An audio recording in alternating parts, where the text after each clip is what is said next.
మెట్ట ప్రాంతాన్ని సస్యశ్యామలం చేయడమే నా లక్ష్యం. ఎంపీ విజయసాయిరెడ్డి. నెల్లూరు జిల్లా సీతారామపురం. గురువారం సీతారామపురంలో జరిగిన విజయ సంకల్ప యాత్రలో భాగంగా నెల్లూరు పార్లమెంటు సభ్యులు విజయసాయిరెడ్డి పాల్గొన్నారు. ముందుగా సీతారామపురం చేరుకున్న విజయసాయిరెడ్డికి సీతారామపురం వైఎస్ఆర్సీపీ మండల కన్వీనర్ చింతంరెడ్డి సుబ్బారెడ్డి మరియు ఎంపీపీ చింతంరెడ్డి పద్మావతి శాల్వాలతో సత్కరించి ఎల్వీఆర్ కాలేజ్ దగ్గర నుంచి సీతారామపురం బస్టాండ్ కూడలి వరకు తాళమేళాలతో ఊరేగింపుగా ఘన స్వాగతం పలికారు. అనంతరం నెల్లూరు పార్లమెంటు సభ్యులు విజయసాయిరెడ్డి మీడియాతో మాట్లాడుతూ ఉదయగిరి ఈ యొక్క మెట్ట ప్రాంతాలు ఏదైతే ఉన్నాయో అక్కడ తాగునీటికి కానీ సాగునీటికి కానీ అనేక సమస్యలను ప్రజలు ఎదుర్కొంటున్నారు.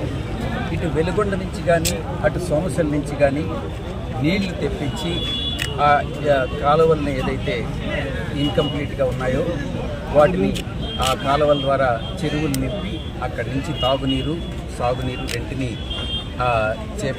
ఇచ్చేటటువంటి ప్రయత్నం జరుగుతూ ఉంది. తప్పకుండా నేను కానీ పార్లమెంటు సభ్యుడిగా నేను శాసనసభ్యుడిగా అన్న రాజగోపాల్ అన్న ఇద్దరం కూడా కలిసికట్టుగా పనిచేస్తాం. మా యొక్క విజ్ఞప్తి ఈ యొక్క ప్రాంతం మెట్ట ప్రాంతాన్ని సస్యశ్యామలం చేయాలి అన్నటువంటి లక్ష్యంగా పెట్టుకొని ప్రజల శ్రేయస్సే ప్రజల అభివృద్ధి ప్రజల్లో ఒక మనిషిగా ఉండాలన్నటువంటిది ప్రజా సమస్యల్ని వాళ్ళ సమస్యల్ని మా సమస్యలుగా భావించి పరిష్కరించేటటువంటి ప్రయత్నం చేస్తామని నేను హామీ ఇస్తా ఉన్నాను. 14 సంవత్సరాల తెలుగుదేశం పార్టీ పాలన చంద్రబాబు పాలన చూశారు. 5 సంవత్సరాల జగన్మోహన్ రెడ్డి గారి పరిపాలన చూశారు. 14 సంవత్సరాలు చంద్రబాబు పాలనలో కరువు కాటకాలతో దుష్ట పాలనతో ప్రజలు అనేకమైనటువంటి సమస్యలను ఎదుర్కొన్నారు.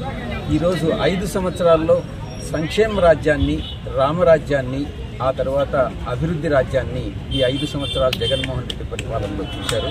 కాబట్టి మరొకసారి జగన్మోహన్ రెడ్డి గారికి అవకాశం ఇచ్చి మళ్ళీ తిరిగి మరింత మెరుగైనటువంటి పథకాలతో ఇంకొక 5 సంవత్సరాలు కూడా పరిపాలించేటటువంటి అవకాశం ఇవ్వాల్సిందిగా ప్రజలందరినీ కూడా మేము కోరుకుంటున్నాం.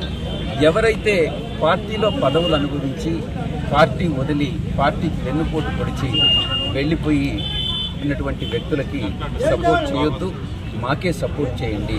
పార్టీని నమ్ముకొని జగన్మోహన్ రెడ్డి గారిని నమ్ముకొని పార్టీతోనే మొట్టమొదటి నుంచి ఉండేటటువంటి వాళ్ళని మాత్రమే మీరు సపోర్ట్ చేయండి.